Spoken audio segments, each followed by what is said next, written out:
On Thursday, September 5th, 2024, the Integrity Commission submitted an investigation report, ruling, and special report to Parliament concerning an investigation into my statutory declarations for the year 2021. The reports have now been tabled, and I have since had a chance to read the concluding paragraphs of the ruling of the Director of Corruption Prosecution, the 5-page summary, and peruse the recommendations and conclusions. While acknowledging that the report together totals just under 200 pages, the parts that I have read appear to give a sufficient sense of the findings. First, I welcome the fact that the report is finally tabled 2 years since this process began. I also take note of the fact that the Commission tabled both the report and the ruling of the Director of Corruption Prosecution at the same time. The last time this was not done. Based on what is said in the summary, queries were triggered because it is alleged that I had omitted bank accounts from my declarations, and one of these accounts was incorrectly reported as a US dollar balance by a financial institution.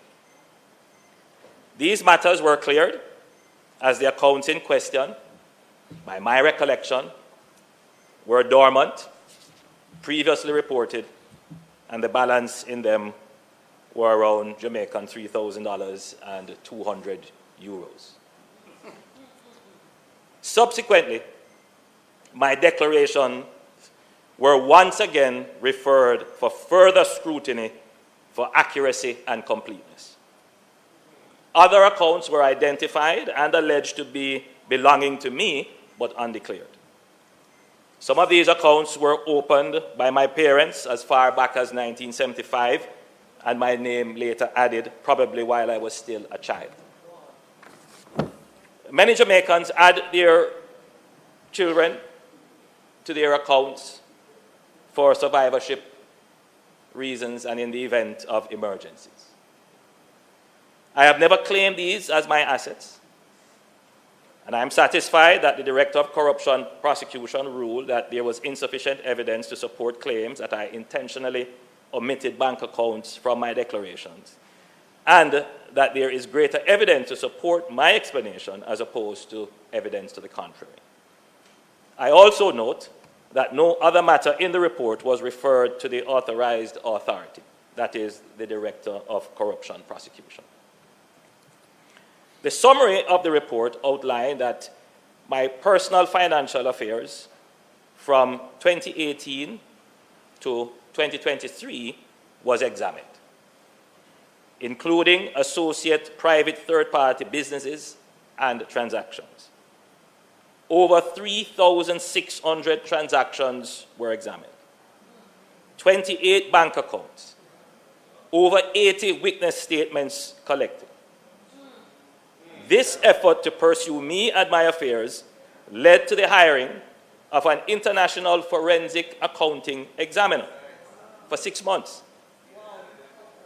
As far as I am aware, only my 2021 declaration was submitted for investigation.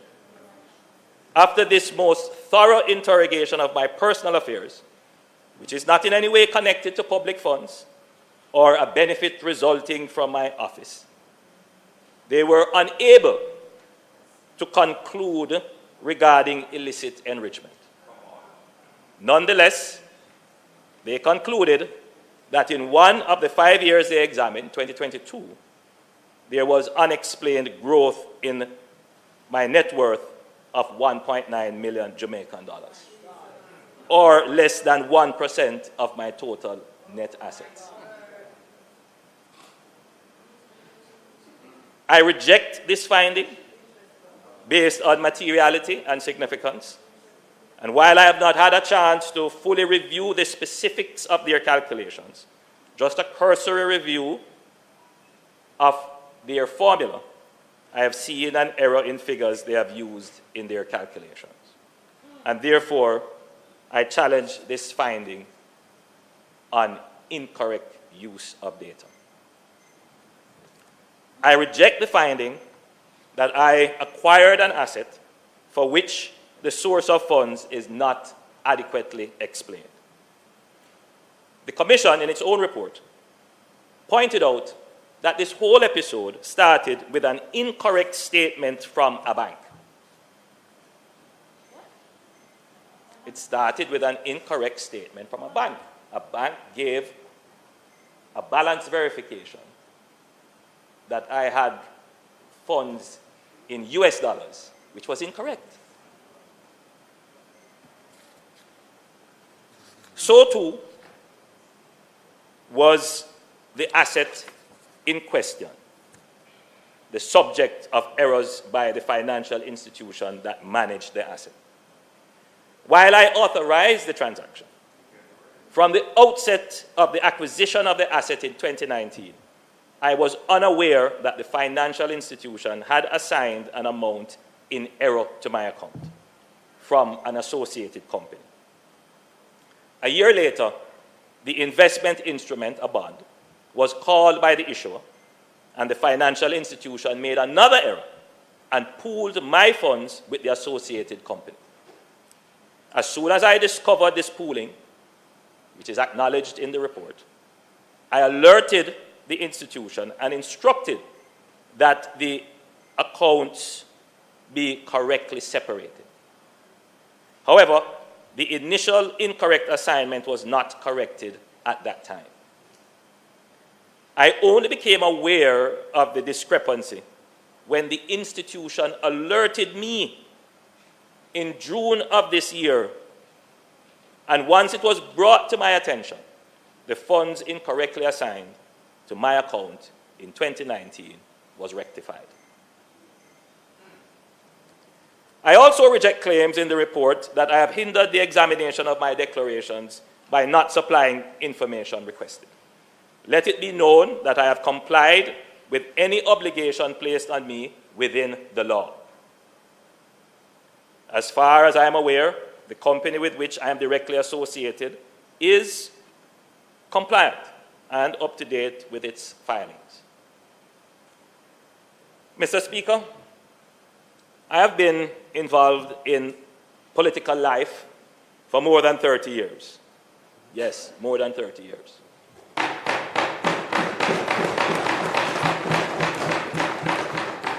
And I have been elected in this House for 27 years.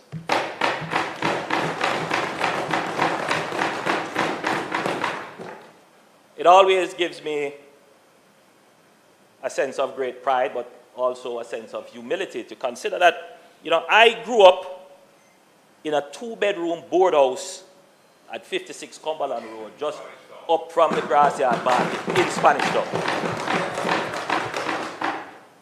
I don't wear my background as a badge or try to exploit it or exploit my humble beginnings for political sympathy.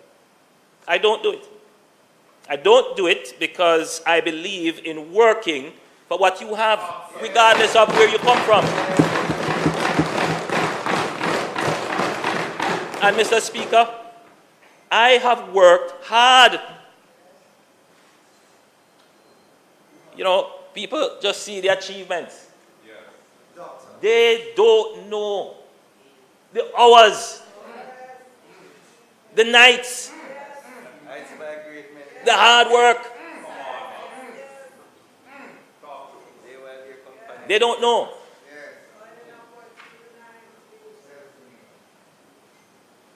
I have worked hard, wisely, and honestly to achieve whatever I have.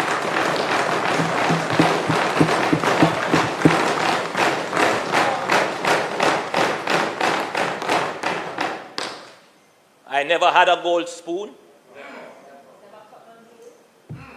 and I have never depended on the public purse.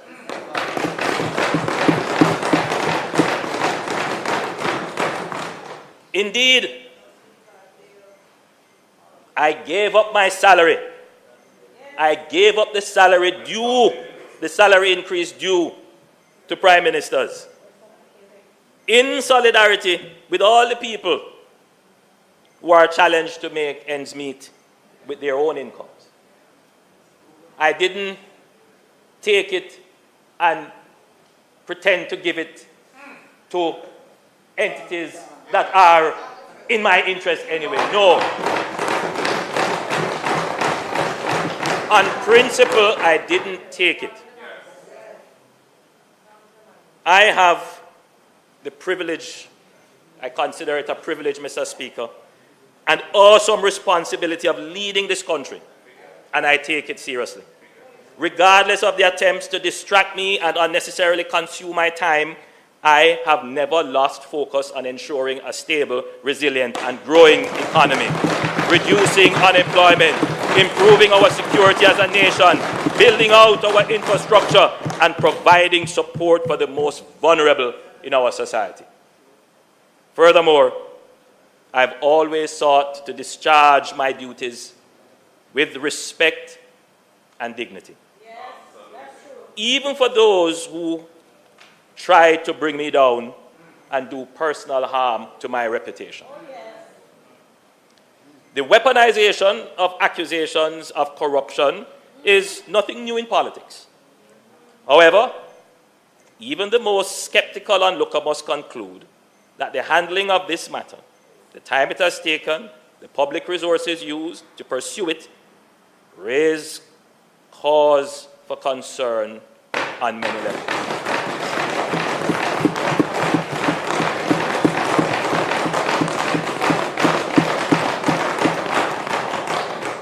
While I will not pursue the view that this was politicized, I believe it is commonly agreed that the law governing the Integrity Commission is in urgent need of revision.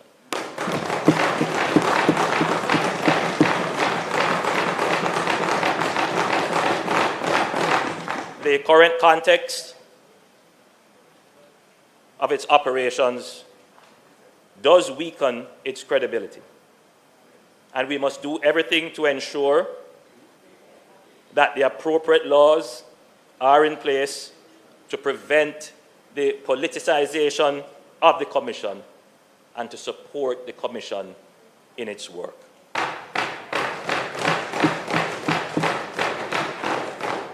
We must also ensure that the Commission itself is efficient and pays due regard to the use of public funds and the time and resources required of public officials to comply. To this end, the law must ensure that the work of the Commission focuses on relevant, significant, and material issues. Mr. Speaker, I will take legal advice on this report and its recommendations, including recommendations for referral to other entities. And Mr. Speaker, I will continue to pray to God for guidance and strength as I continue to lead Jamaica.